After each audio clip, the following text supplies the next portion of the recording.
When my husband Paul and I got out of the car, my mother-in-law and sister-in-law were really excited.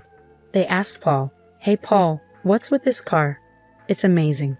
I'm glad you finally decided to live like us.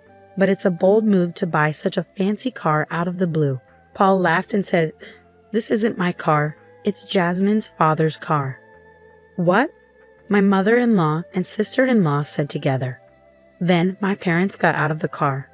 My in-laws were shocked to see them dressed so nicely. What an expensive-looking suit, and I've seen that outfit before. It's a high-end brand. Why are Jasmine's parents wearing such expensive clothes? My name is Jasmine. I'm a 28-year-old office worker. I married my husband Paul last year. He has always been kind to me since we started dating and takes good care of me. I was so happy to marry him. We share the housework because we both work. Paul lived alone for a long time and is great at doing chores. He's even a better cook than I am, depending on what we're making. We support each other and have a very happy life. However, there are people who make our happy married life difficult. My in-laws. They assume I'm poor and say mean things to bully me. Why do they think I'm poor? I believe it started at the dinner party where our families met before our wedding. My in-laws are a family of 4. My parents-in-law, sister-in-law, and my husband. My father-in-law used to be a banker and is quite wealthy. He wears only brand-name clothes. They think wearing expensive things shows status. My husband, however, is different. He buys second-hand clothes online and makes them look as good as new. When I met my in-laws for the first time, I was surprised by their personalities and tastes, which were so different from my husband's. I even wondered if he was adopted.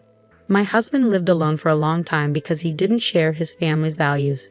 He moved out as soon as he started college. Because my in-laws believe being rich is everything, they didn't think highly of me and my parents when they first met us. My father runs a small factory. When my in-laws and sister-in-law found out, they made fun of him. He runs a factory, and yes, he might be a president, but a factory I've never heard of must be poor. A big bank where I work would never give him a loan. Talking so rudely the first time we met made me question their character. I would have been furious if my husband hadn't apologized to me beforehand. My parents had also been warned by my husband about the situation, so they stayed calm even when my in-laws mocked us. Well, it's true we run a small business, but thankfully, we're able to keep working and pay our employees' salaries, my father said. I wonder how many employees you have, my mother-in-law asked. Oh, by the way, I heard Jasmine has an older brother. Our son is working today. He can't come back here, so he can't join us, my father replied. Is he on a business trip or something? Does your brother work for a decent company? My mother-in-law asked. Our son works for my company, my father said. When he said that, my in-laws all laughed. You mean it's a family business? A family that can't even take a day off must not be doing very well. They kept saying terrible things about my family. My husband kept telling them to stop, but they wouldn't listen. So he finally made them end the meeting early. That's why I have a bad impression of my in-laws, and they keep making fun of my family. Honestly, some people might cancel the marriage after something like this. But I love my husband so much that I decided to marry him anyway. As long as we avoid my in-laws, we can live peacefully and happily. In fact, my husband doesn't like his family either, and I was really angry at them for mocking my family, so we didn't visit them unless we absolutely had to. About a year after we got married, I guess they got tired of us not showing up. They started to force us to interact with them. My mother-in-law and sister-in-law began coming to our house often. They said whatever they wanted. Paul never comes home. Jasmine must be stopping him from visiting. I'm sure she is because she's jealous of our lives. Well, I don't blame you. We live differently from people who are less well off. But you should at least have a baby soon. If you don't have a child, people will just think she's a worthless wife who's only after money. My mother-in-law and sister-in-law would come over for a short time, from when I got home from work until my husband came home. I get home early because my job lets me leave on time, but my husband works overtime and usually gets home just before 9 p.m. During those 3 hours, my mother-in-law and sister-in-law would come over to pick on me. You live in such a modest apartment. Paul works for a good company. You should be in a nicer house. My husband, and I think this place is big enough for us. Not your husband, but you, right? Don't push your values on Paul. The fridge has a lot of plain food. Don't look in the fridge without asking. You don't have any caviar or fine wines. We don't have anything like that. Oh, this is so dull. Why did Paul marry this woman? It's rare to find someone so poor and boring. You can say that, but if you try to touch our money even a little, you'll regret it. We'll make sure you disappear from society. My mother-in-law and sister-in-law would mock me, threaten me, and ridicule me before leaving. I talked to my husband about it, and he would scold them, but they kept coming over without any remorse. They would even show up at my apartment when I came home. I felt depressed every time I had to go home. How could they not get tired of bothering me? Despite everything, my mother-in-law and sister-in-law kept trying to belittle me. I had a mental breakdown. I started spending time at a cafe until my husband finished work, and then I would go home with him. When my mother-in-law and sister-in-law saw me coming home with my husband, they said, "You're like a pest, taking away Paul's freedom like that."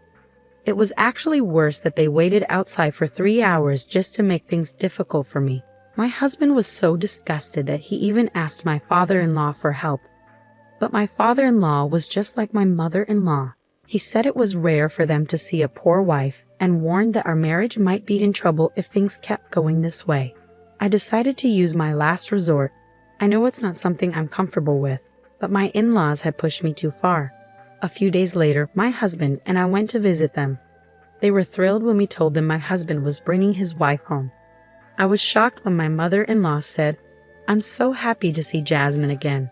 I don't know what kind of fun it is to be a wife-beater." We spent the weekend at my in-laws' house.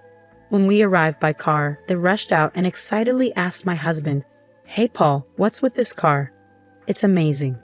I'm glad you finally decided to live like us. But buying such a luxury car out of the blue is quite a move." My husband laughed and told them, "This isn't my car, it's Jasmine's father's." "What?" my mother-in-law and sister-in-law said at the same time. Then my parents got out of the car. My in-laws were stunned when they saw them dressed in high-end suits. What an expensive-looking suit, and I've seen that outfit before. Why are Jasmine's parents wearing such fancy clothes? Finally, my brother got out of the car, standing tall at 6 feet and looking like a model.